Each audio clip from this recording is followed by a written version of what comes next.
Guys, in today's video, I'm bringing you a Sivir gameplay. We played really well, and honestly, it took me a lot of Sivir games to actually finally kind of understand how to play her. She's pretty good, but definitely very situational. I had a comment the other day saying, what is Sivir? Is Sivir damage, utility, or what is she? She's mainly supposed to be a utility champion, you know? She's just supposed to be clearing waves, and you're supposed to use the ultimate to buff your team. That's essentially what Sivir is. I mean, she's not really a late game carry like Zeri, Jinx, you know, Kai'Sa, like champions, Vayne, you know. So her early game, mid game's pretty good, but the point is you're supposed to get a lot of value off your ultimate.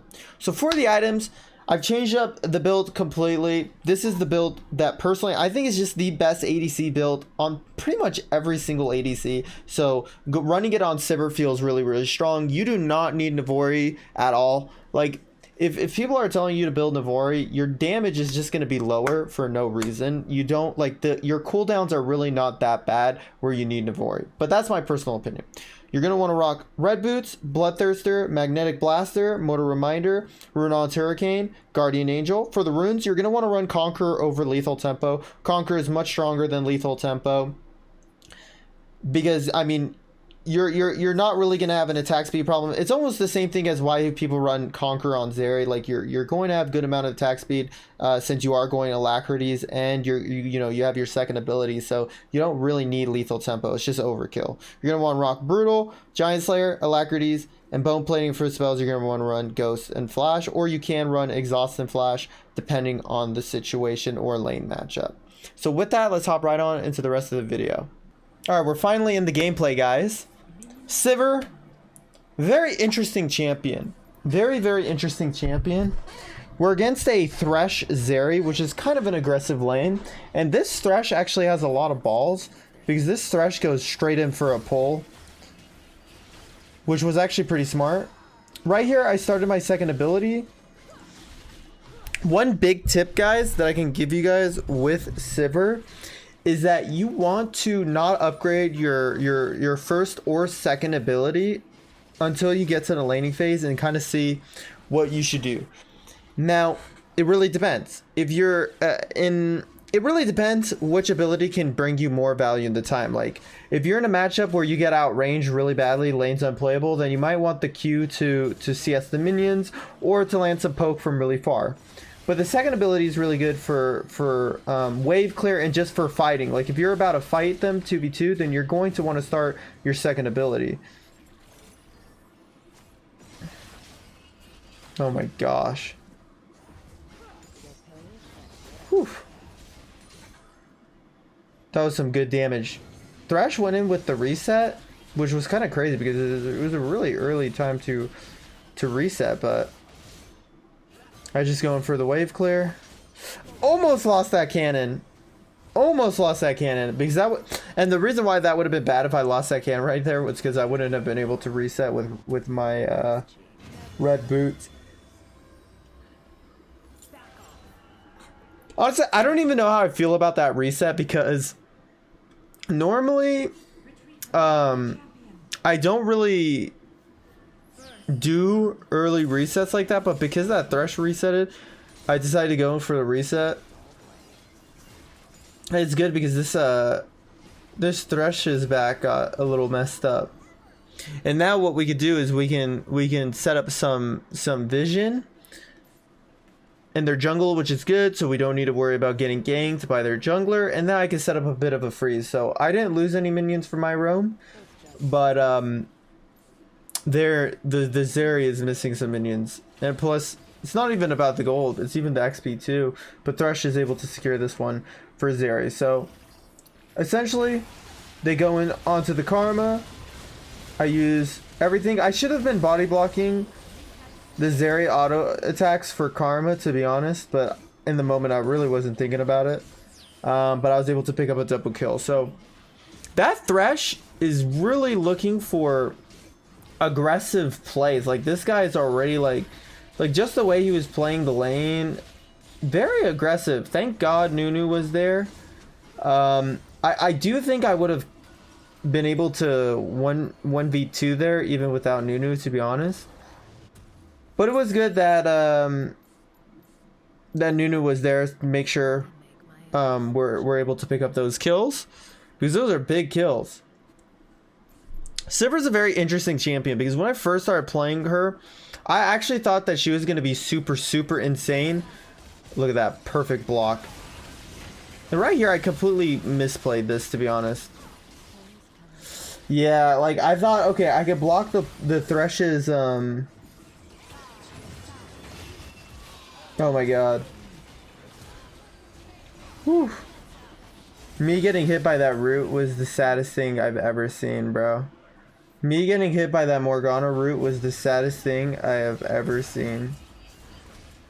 Because then I got hit by the Thresh pole. But I thought just because I used my spell shield on the Thresh hook, I could fight it. But no, I could not. I got destroyed right there. I should have waited for Karma's level 5. So because I took such a bad trade, they were able to shove in the wave and look for a dive. And plus, like, not only that, it was like essentially a 4-man rotation with the jungler and mid laner there.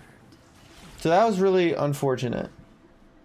But luckily, I mean, the Zeri did kill herself under tower, so it was 1-4-2 instead of just 2-0. So we did get something out of it at least. And Lux was able to get plates mid. But I'm kind of just freezing, you know, keeping Zeri away. Using my Q for some poke. I mean, the range on the Q is very long. But yeah, when I first started playing Sivir, I thought Sivir was more... like, Sivir could really be a hyper carry in Wild Rift. But honestly, that's not really the case. Like, Sivir is like really fun and cool to play. But it's basically more utility. Because you have like... you have a really long range ability. You have good AoE damage in fights. You have a good spell shield ability, which makes you kind of safe, and you can give your team movement speed, which is the most important ability out of them all. You know, walking around giving your team movement speed. And now right here, I mean, I was fighting that, but as you can see, I can't really do anything at all. These guys are trying to look for a dive on me.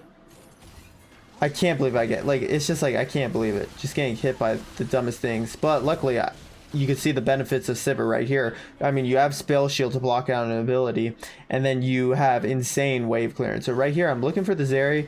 The Zeri decides to dash over. So, I mean, I just decided to clear the wave and go for a reset. So I can now go pick up the Bloodthirster, which is a great power spike. Bloodthirster on an ADC. So I mean, honestly, when you're playing ADC, you get a power spike at every single ability. I mean, at every single item you get. I would say at 2 items you're pretty strong on an ADC, but at 3 is like the perfect sweet spot depending on the champion you're playing. But with Sivir, I would say like you on these 2 items, Bloodthirster and Magnetic, it is pretty good.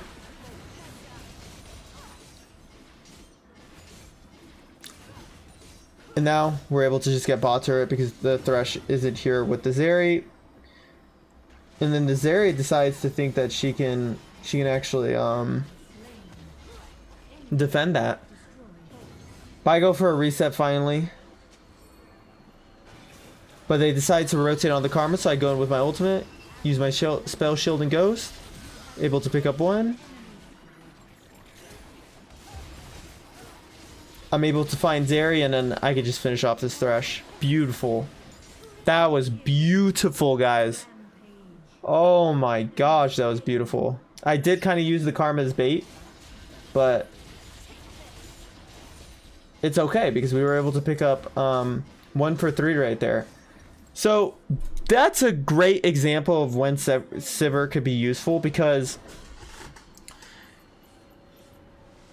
in a tight choke point where you can essentially land all of your abilities and they're grouped up, you're going to get a lot of value.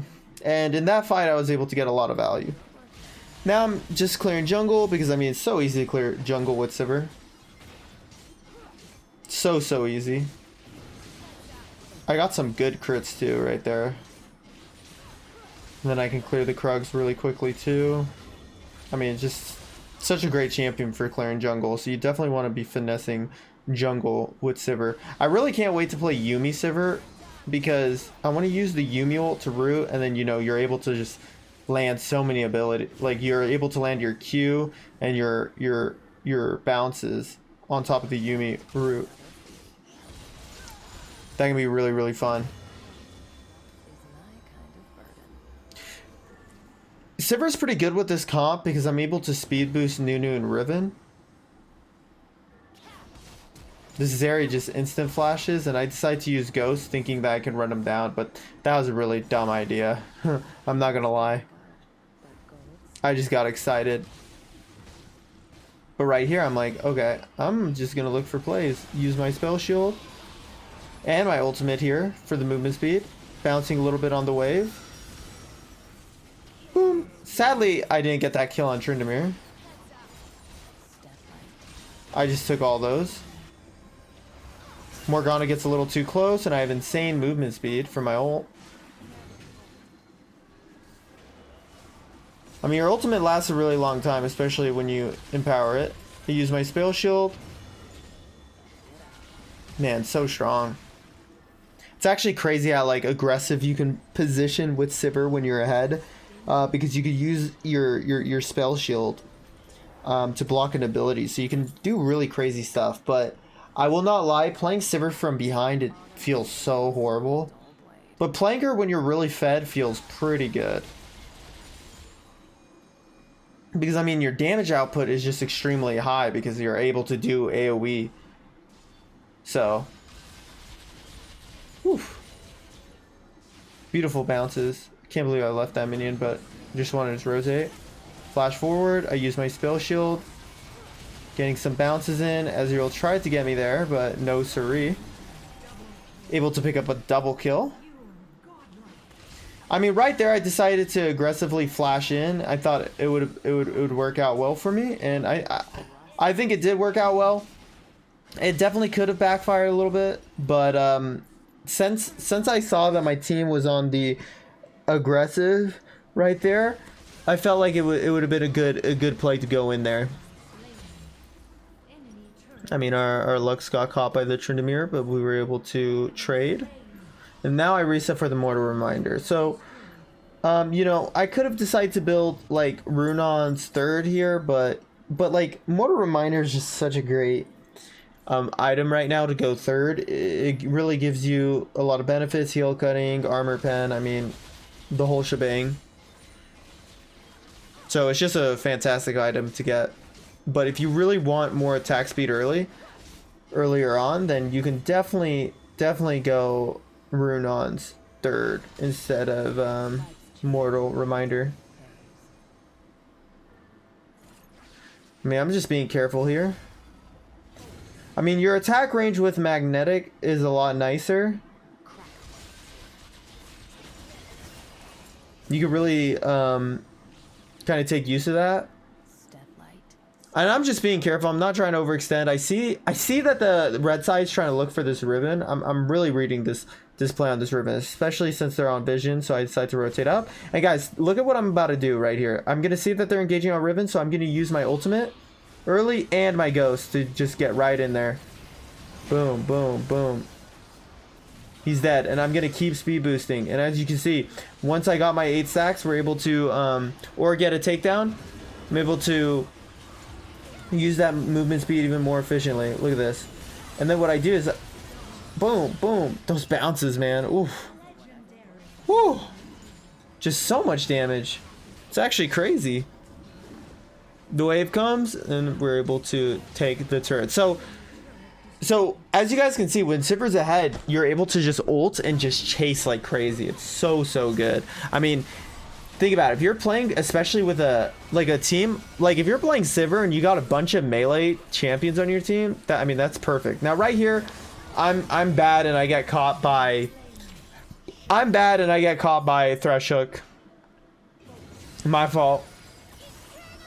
Oof, big Lux ult.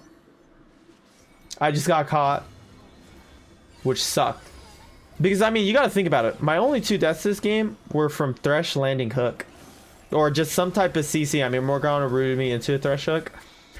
But yeah, I mean, you just that's really the one thing, because Sivir has short attack range, so you got to put yourself in a risky position, and Thresh could punish that, especially if your spell shield isn't up. But now we can just get back to business. I mean, third dragon spawning too. But I decide to just go for the jungle. And then now I kind of see a fight here. I'm like, I don't know, do we want to go? So I use my ultimate. Get an auto in there. We get a reset. I mean, look how fast you are. And I'm auto attacking the turret to get some bounces. Ooh. So much damage. I really want to get that kill on Zeri. Oh, the Zeri's one shot. But yeah, we're not going to be able to get any extra kills here.